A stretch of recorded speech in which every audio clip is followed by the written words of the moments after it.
You sent a message. It felt decent, maybe even good, and then nothing. A behavioral economist analyzed 10,000 first messages sent on dating apps. 10,000.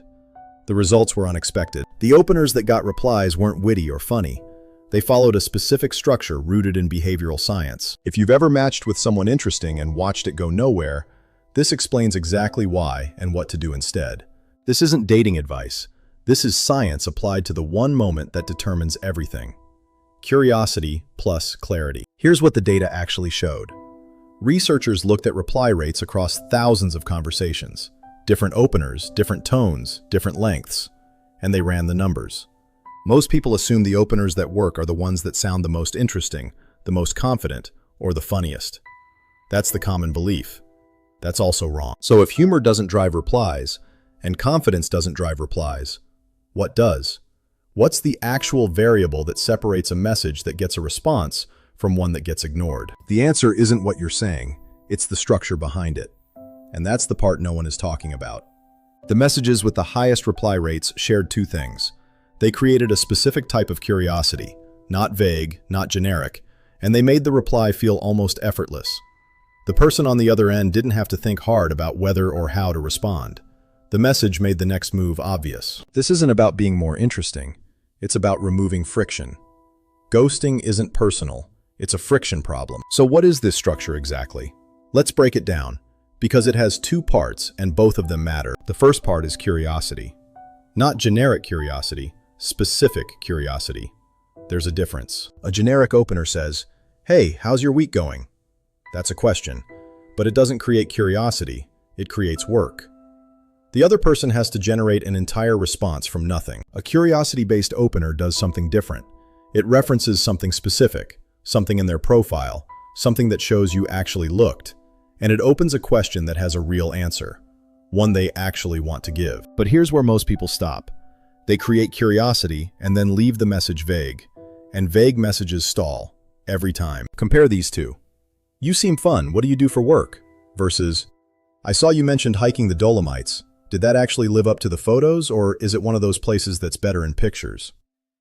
One is generic, one is specific, curious, and gives them an easy, enjoyable reply to write. That second message does three things. It proves you read their profile, it opens a specific topic they care about, and it makes the reply feel like a conversation they want to have, not a task they have to complete. Now here's the part that surprised people the most when the data came back. It wasn't just about the structure of the message. It was about one specific element inside that structure. Researchers found that openers referencing one specific detail from the other person's profile dramatically outperformed every other type of opener. Not slightly, measurably. And the detail doesn't have to be deep. It doesn't have to be clever. It just has to be real.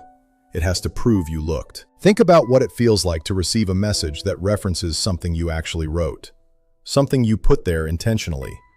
It signals, this person is paying attention. And attention is rare on dating apps. Most people send the same opener to 10 different matches. The apps are designed to encourage that, volume over quality.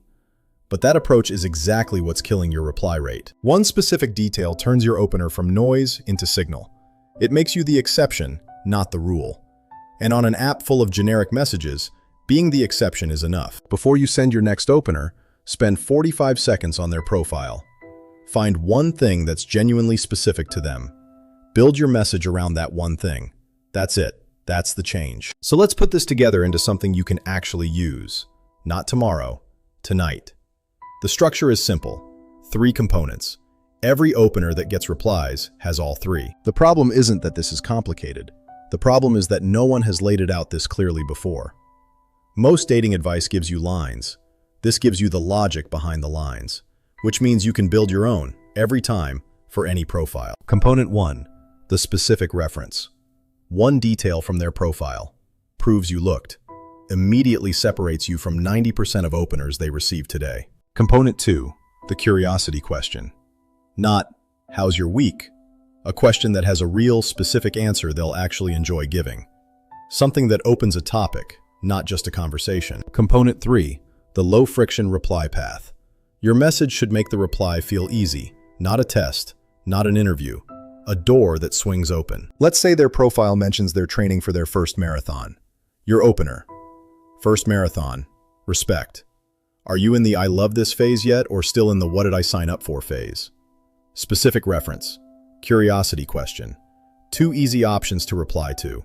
Done. That message takes 30 seconds to write.